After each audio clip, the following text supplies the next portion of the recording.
The Buffalo Bills have a rising star in tight end Dalton Kincaid.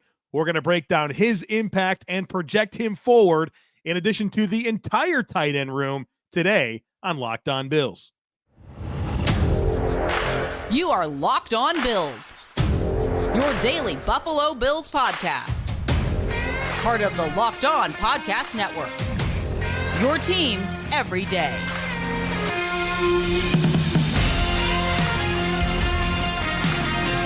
What's up, Bills Mafia? It's Joe Marino, author of Go Bills and Buffalo's Run, also the co-host of the Locked On NFL Scouting Podcast, and I'm your host of Locked On Bills. Want to thank you for making Locked On Bills your first listen every day, and a big welcome and shout out to our everydayers. You know who you are. Those of you who never miss a single episode, I appreciate y'all being here very, very much. I'd also like to invite you to subscribe or follow for free on YouTube or wherever you listen to podcasts. We're part of the Locked On Podcast Network, your team every day.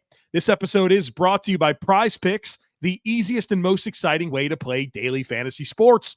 Go to prizepicks.com/LockedOnNFL and use code LockedOnNFL for a first deposit match up to $100. Well, folks, the tight ends are up next. We're doing our performance review series. We've done Brandon Beane. We've done the coaching staff, quarterbacks, wide receivers, running backs, and today it's tight ends. And so we're going to talk a lot about, of course, Dalton Kincaid, but also Dawson Knox and Quintin Morris and a few sleepers that the Bills have in the tight end room. So a lot to dive into here today. I want to start with this, though. I've been doing this with the running backs and the wide receivers, and so I want to continue it with the tight ends and let you know where the Buffalo Bills tight end production measured compared to the rest of the tight end rooms in the NFL. So this season, the Bills tight ends had 98 catches. That's the 8th most in the NFL. 891 yards. That's the 12th most in the NFL. And 5 receiving touchdowns, which is 15th. And this is obviously a big uptick from where the Bills tight end production has been in previous years. They've made a big shift structurally with how they play offense, right? It used to be primarily 3-4 wide receiver sets, and now you're seeing a lot more 2 tight end stuff, which was the vision when they drafted Dalton Kincaid in the first round to go with Dawson Knox, who's a very handsomely paid tight end. So we're going to break down all of those dynamics here today. Let's start with Dalton Kincaid, 2023 first-round pick, number 25 overall. Of course, the Bills traded up to get him, parted with the 4th-round pick to make sure that they got Dalton Kincaid. He's 24 years old. He turns 25 in October. He's entering year 2 of his 4-year, $13.4 million rookie contract. In 2023, he played in 16 games. He missed 1 game due to that concussion. Was on the field for 63% of the offensive snaps, had 73 catches on 91 targets, 673 yards, 2 touchdowns, a drop rate of 4.7%, did have 4.83 yards after catch per reception, and Josh Allen had a 96.2 passer rating when targeting Dalton Kincaid. Of course, in the playoffs, Dalton Kincaid also added 8 catches for 104 yards and a touchdown in the playoffs. Some numbers that really stand out about Kincaid in his rookie season: he had the 4th most receptions ever in the history of the NFL by a rookie tight end. And for the 2023 season, Kincaid was 7th among all NFL tight ends in receptions. He had the 10th most receiving yards ever in the history of the NFL for a rookie tight end, and was actually 10th in the entire NFL in 2023 for receiving yards among tight ends. And also this, from week 7 on, Dalton Kincaid led the Buffalo Bills in receiving yards. He was the most productive pass catcher for the Buffalo Bills over the last 13 games of the season. And if you remember, when the Bills drafted Dalton Kincaid, I came out and I said, my expectation for Dalton Kincaid is that in 2024, which is next season, he's the number 2 option in the Buffalo Bills passing offense, And I want to see that gradually happen in 2023. And folks, that's exactly what happened. He became the number 2 option in this passing offense, and actually he exceeded it. He was really the most productive player that the Bills had catching the football over the last 13 games. And that's exactly the type of path I was hoping to see for Dalton Kincaid and what they have invested in him in terms of a first and a 4th round pick.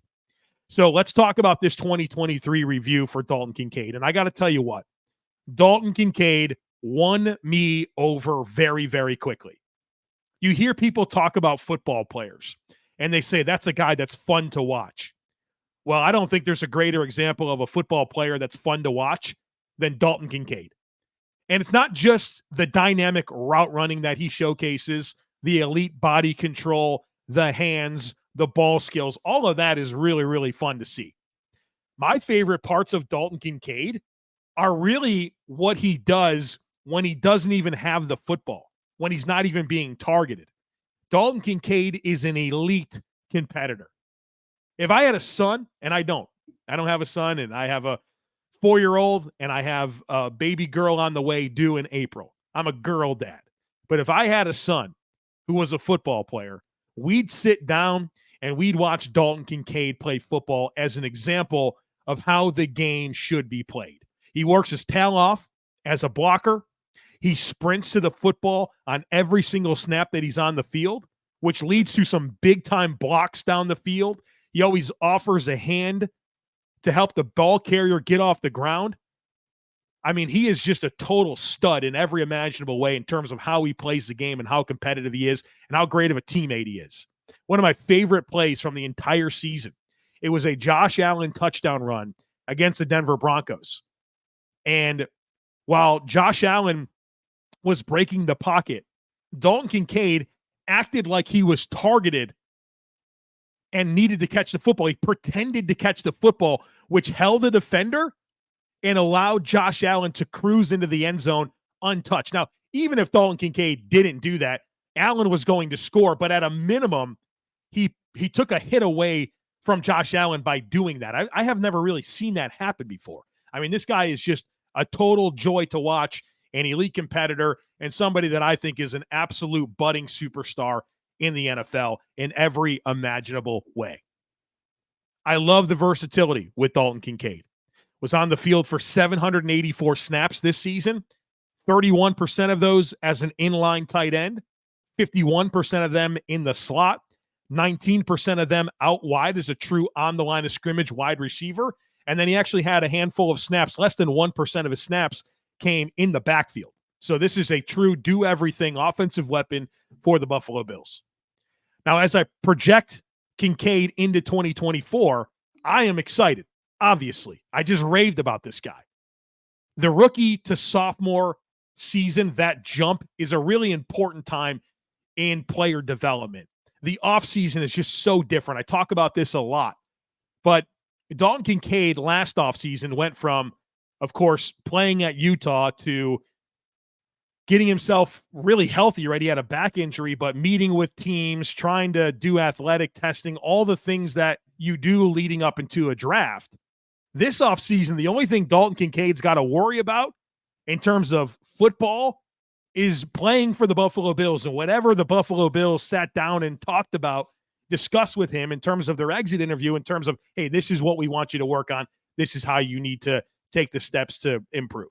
That's all he's got to worry about. And that is so exciting for me to think about, not worrying about how to interview with general managers and coaches, but no, just learn the playbook better. Get more chemistry with the guys, right? That's all he's got to focus in on. And I'm excited to see what that leads to for Dalton Kincaid in 2024, especially considering that this is still a young player in terms of football, right? Hasn't really played that much football. It's exciting to see where he is and where he can go. So for 2024, I'm expecting Dalton Kincaid to be a 100-plus target guy for this offense. I expect him to be one of the most productive tight ends in the NFL. Obviously, he's already kind of in that conversation. I'm looking for a little bit more. I'm looking for some more touchdown and down the field production. And I think you saw that start to happen in terms of more opportunities down the field. If you look at his average depth of target from weeks 1 through 10, it was 6.7. Weeks 11 through the divisional round, it was 9.4. So you saw almost a 3-yard jump in average depth of target down the stretch. I think that should continue. And I'm also looking for, and I don't think this is a Dalton Kincaid thing. I think this is more of probably a Joe Brady, Josh Allen thing, but I'm looking for more consistent usage throughout the game. There's times, and I'm sure you feel the same way, where you watch the Bills play offense, and early in the game, they get the ball to Dalton Kincaid, and you think to yourself, wow, he's going to have a big game. And then, late in the third quarter, fourth quarter, he's just not getting those same opportunities. Dalton Kincaid is the type of talent where you should prioritize getting him the football early, often, and throughout the entire game. And I would like to see that happen moving forward. So the Bills got a dude here in Dalton Kincaid, and boy, oh boy, am I excited to see him become even more a part of this nucleus and really entrench himself as a franchise cornerstone for the Buffalo Bills. All right, we're going to talk Dawson Knox and Quintin Morris here in just a moment, so be sure to stick with me.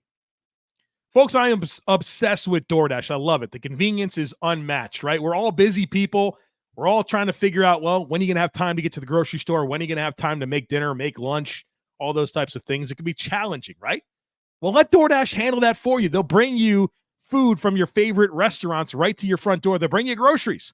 They'll bring you something from the gas station to the pharmacy. It's awesome. Just go to the DoorDash app on your phone, pick what you want, and it'll be at your front door. That is incredible. It saves me so much time. So if you're not familiar with DoorDash, check it out. I got a deal here for you. Get 50% off up to a $10 value when you spend $15 or more on your first order when you download the DoorDash app and enter code LOCKED23. Subject to change. Terms apply. Again, that's 50% off up to a $10 value when you spend $15 or more on your first order when you download the DoorDash app and enter code LOCKED23. Subject to change. Terms apply. The big game is right around the corner, and Prize Picks is the easiest and most exciting way to turn every game-changing moment into 100 times your money. With as little as 4 correct picks, you can turn $10 into $1,000. Prize Picks even offers injury insurance so that your entries stay in play even if one of your players gets injured. For football and basketball games, if you have a player who exits the game in the first half and doesn't return in the second, that player projection won't count against you, and the rest of your entry stays live. Prize Picks is the only daily fantasy sports platform with an injury insurance policy. Prize Picks is really simple to play. I can make picks and submit my entry in less than 60 seconds, and then when you win, the withdrawals are super, super quick and easy. So check it out. Go to prizepicks.com/LockedOnNFL and use code LockedOnNFL for a first deposit match up to $100. Again, that's prizepicks.com/LockedOnNFL and use code LockedOnNFL for a first deposit match up to $100. Prize Picks, daily fantasy sports made easy.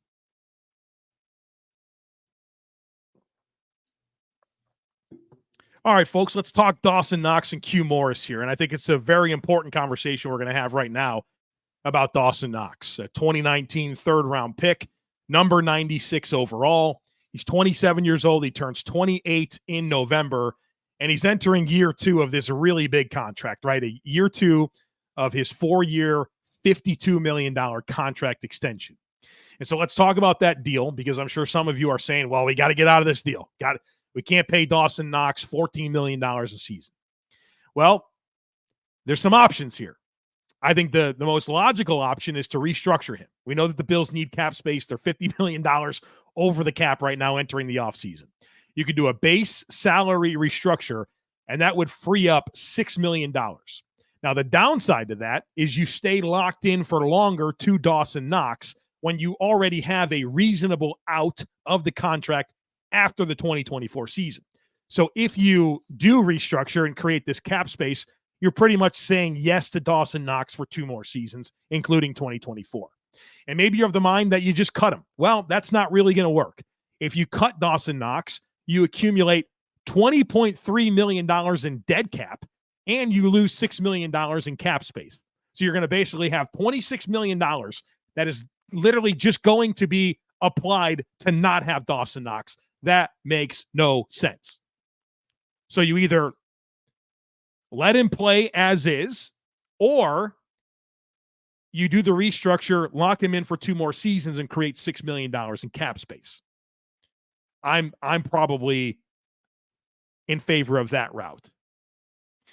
2023 for Dawson Knox, 12 games on the field for 60% of the offensive snaps, had 22 catches on 36 targets, 186 yards, 2 receiving touchdowns, had a drop rate of 14.3%, which is too high, right? It's kind of 2 good seasons of drop rate, and then this is one of his worst seasons in terms of that.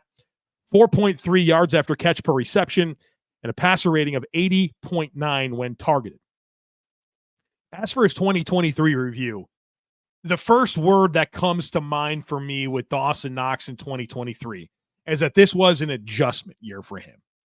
He obviously tried to play through some injuries. He had a broken wrist that he played a couple of games with that eventually he had surgery in the middle of the season. It forced him to miss 5 games.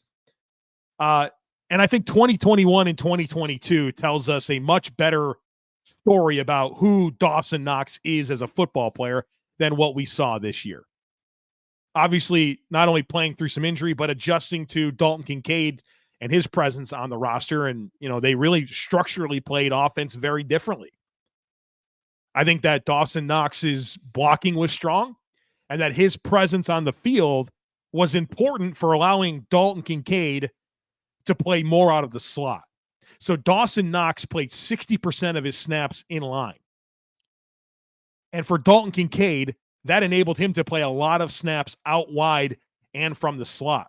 61% of Dalton Kincaid's passing down snaps were in the slot, and that was one of the highest numbers, one of the highest percentages of any tight end in the NFL. So they work off of each other. There's a nice complementary exchange of skill sets between Knox and Kincaid, and I think that they both help each other be better. But as I forecast Dawson Knox into 2024, I mean, let's be honest, we need more out of this contract. It's not looking like a good contract. I think Dawson Knox is a good football player, a useful football player, but he's probably paid double what he should, especially now that you have Dalton Kincaid in the mix. And the reality is, and this is something we should probably talk a little bit more about when we consider the 2023 season, is that the Bills just had a bunch of underperforming contracts. Dawson Knox being one of them. Von Miller, Trey White, unfortunately, just injured, right? Matt Milano, injured. Daquan Jones, injured. But you're counting on a lot of impact from those players. So underperforming, and I understand some of that is injury-related. In fact, a lot of it's injury-related. But those players that I just mentioned, Knox, Miller, White, Milano, Jones, that's 5 of your 11 biggest cap hits in 2023. And you didn't come close to getting the expected impact. And if you want to put Stefon Diggs in that bucket, you can. And all of a sudden, 6 of your top 11 biggest contracts didn't give you the production that you needed for what you're paying them. Right? The NFL is a limited resource environment. You only have so much money to give the players. And when you give more money to players, well, you need those players to live up to that value. And for the Bills, 5 of their top 11 contracts just weren't there. That's tough. They still had a great season. I know that some people think they didn't. I mean, 11-6, you win the division, you win a playoff game, you come within 3 points of beating the team that's probably going to win the Super Bowl this weekend. I don't know. It's not nothing. I know that it feels empty. We want more. I get that, but let's not act like that's not nothing. Let's not act like that's not a good season. Let's not act like there's a lot of teams that wouldn't sign up for that. As I've stated, only 4 teams in the NFL can say they had a better season than the Buffalo Bills. But it sure would be nice to have what you're expecting out of your biggest contracts, and Dawson Knox is an example of where that fell short. So as for his 2024 outlook, as I've already stated, the Bills need more out of this contract. Dawson Knox has to take advantage of his opportunities. So there's a lot on him, but I think there's some onus on Joe Brady as the offensive coordinator, Josh Allen as the quarterback, to get more out of Dawson Knox. Now, I'm not looking for Knox to take production and opportunity away from guys like Dalton Kincaid and Khalil Shakir. I've already stated, I want Kincaid north of 100 targets. I want Shakir around 80 targets. But can you get 50, 60 targets to Dawson Knox? That's about 3 per game. Have some red zone production, continue to block, then free up Kincaid. Like, that's what he needs to do. And $14 million is going to be too much for it, but that's unfortunate, right? That's a contract you gave him. Now it's on you to get value out of that. And of course, you need Dawson Knox to take advantage of every opportunity. Let's talk Q Morris here. 2021 undrafted free agent, 25 years old. He actually just turned 25 in late January. His contract is technically expired, but not really. He's an exclusive rights free agent, which means he gets a league minimum contract and has no recourse other than to play for the Bills. So his choice is to play for the Bills for the league minimum or not play at all. That's it. So he's back on a minimum type contract. 2023 played in 15 games, on the field for 18% of the offensive snaps, 82% of the special team snaps. In fact, he was fifth most on the team in special team snaps, and he might have been close to number one if he didn't miss a couple of games with that high ankle sprain. Not a ton of production, had 2 catches on 3 targets for 26 yards, did have a touchdown. It was a huge touchdown, a game-winning touchdown against the Giants in that same game where he had the high ankle sprain, which was a terrific play for him to make that catch. And he was hobbled, he was covered, and he made a huge catch to help the Bills win that game. As for his 2023 review, I think Q Morris is an excellent number 3 tight end. I love the way he competes. You know, every week in our Discord channel, for those that are subscribed to the Locked On Bills subtext community, I shared a lot of weeks a Q Morris appreciation clip to highlight some of the things that he does. He does a lot of dirty work as a blocker. He's very, very competitive. He's very physical, very useful player, right? As a tight end 3. I really appreciate what he offers. Not a huge piece of this roster, but as a depth tight end, I think he's really good. So as for his 2024 outlook, I think he should be back in a similar role, competing for the tight end 3 role, providing depth, playing a high volume of the special team snaps.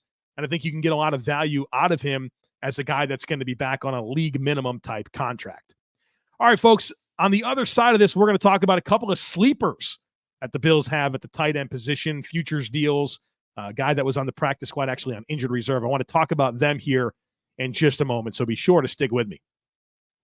This episode is brought to you by BetterHelp. Sometimes we all need the opportunity to get something off our chest. Big or small, certain things can really start to get to you, and it's important to let that out, especially to someone who's unbiased on your life. Therapy can be different for everyone. Most of us have bigger problems than what's going on with our favorite sports team, and it's important to get those things off your chest every once in a while. It's helpful for learning positive coping skills and how to set boundaries. It empowers you to be the best version of yourself. Therapy is not just for people who have experienced major trauma. So if you're thinking of starting therapy, give BetterHelp a try. It's entirely online, designed to be flexible and suited to your schedule. Just visit BetterHelp.com/lockedon to get 10% off your first month. That's BetterHelp, HELP.com/lockedon.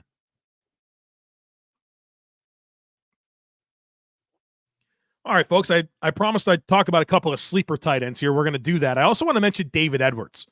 You know, I know he's an offensive lineman, and he's a good offensive lineman, a very useful depth player, but the reality is he played 30 snaps of offensive line, 164 snaps as a blocking tight end, and filled a big role for the Buffalo Bills when they wanted to do some heavier personnel packages. And, you know, one of my big storylines that I talked about before the season with the Bills run game was using more big people, right? They would have Gabe Davis and Khalil Shakir and Isaiah McKenzie, right? Like blocking on the edges. And that's just those guys just can't consistently win. And I can really appreciate structurally how they ran the football using more big people like a David Edwards, of course, the 3 tight ends that we already talked about. And I think that was a big part of what unlocked the success that the Bills had running the football. And so I felt like I'd be remiss if I didn't mention David Edwards here as part of this tight end conversation. Now we'll do the full breakdown of David Edwards on our next performance review episode, which will be the offensive line, but he was a big part of this tight end situation. The 2 sleeper tight ends, Tre McKitty, Zach Davidson. The Bills signed Tre McKitty to a futures contract. He actually spent a little more than half the season on the Bills practice squad. And he's an interesting player. He was a 3rd-round pick in 2021 by the Chargers. Really athletic tight end. Never really was productive for the Chargers, but he does have some upside out of Florida State. He's a guy that wind up for the Chargers since 2021. He played in 34 games with 12 starts. And so as a developmental blocking tight end with some upside, he's at least intriguing to me as a bottom of the depth chart type player. And you also have Zach Davidson, who the Bills brought in for a futures contract last year. And then he got injured during OTAs, actually in June. The Bills put him on injured reserve with a knee injury, but he was a 2021 fifth-round pick by the Vikings, 6'6", 245 pounds. He's a big-time athlete. Had a 4.6 40-yard dash, 6.95 three-cone, 38-inch vertical jump. His RAS score, his relative athletic score, is an 8.8. A perfect RAS is a 10, so he's very much an upper echelon athlete. And he played his college ball at Central Missouri. And his last season there, he had 40 catches for 894 yards. That is a crazy amount of yards per catch for a tight end, and 15 touchdowns. He was actually all-conference and first-team All-American as a tight end for Central Missouri and as a punter. So he's a Swiss Army knife, if you will. And I think as a, we're talking about the fourth and fifth tight end here that are already under contract for the team. Those are interesting players, right? I think that's what you're looking for in the bottom of the depth chart type guys that you can develop and see what you can unlock there. So I think the Bills have some intriguing players here, top to bottom, when you consider Kincaid, Knox, Q Morris, and then McKitty and Davidson. So we're at the point now where we get to Brandon Beane's to-do list. And I always ask myself the question, what do the Bills have? What do they need? Well, they've got a budding star in Dalton Kincaid. They have a highly paid veteran looking to bounce back in Dawson Knox. Highly competitive tight end 3 in Q Morris. And then a couple of intriguing bottom of the depth chart guys in Zach Davidson and Tre McKitty. Which leads us to the question, what do they need? And the answer here might be nothing. Like, this is not a high priority position. Now, if they wind up doing something with Dawson Knox, maybe you want to get ahead of that. I'm not sure, but there's a realistic possibility that a UDFA addition, and this is your 6 tight ends that you have. And I think the big thing in terms of what do they need to maximize the production here. You have a lot invested in Kincaid. You've got a lot invested in Knox. How do you get the most out of those players? And that's a big question for Joe Brady to consider this offseason and really develop this scheme. You want to be mindful of your personnel and craft the scheme and put those players in the best possible positions to be productive. And I think a big part of that equation for Joe Brady has to be Kincaid and Knox. Also being mindful of league trends. I've talked about this a lot too, where you're seeing more and more 12, 13, 22, 21 personnel heavy packages that are happening across the league as the defenses have started to catch up with the spread concepts. Offenses are saying, okay, here, we're going to put big people on the field, and you're used to playing with little people, and big people beat up on little people, and we're going to make you play defense differently, or you're just going to have mismatches all over the place. And I think you have the opportunity here. I think you were very forward-thinking with the drafting of Kincaid to go with Knox and what you have in Q Morris and some of these depth players. I think it's structurally really good for becoming where the offensive trends are going, the good offensive trends are going. And so Joe Brady, Josh Allen, let's maximize that and be, an offense that's really, really tough to defend. So you have it. A good story here to tell for the most part as it relates to the Bills tight end position. And really that is all rooted in Dalton Kincaid. Get the jersey. If I was going to buy a Bills jersey, I haven't bought one in a long time. It might be Dalton Kincaid. I think he's going to be really special for a long time for this football team. All right, folks, that's it for us here today on the podcast. We'll probably do the performance review for the offensive line next, so don't miss that. Make sure you're subscribed. Would love it if you took a second to rate, review, and share the podcast. Have a great rest of your day. Go Bills, and I look forward to catching up with you again tomorrow.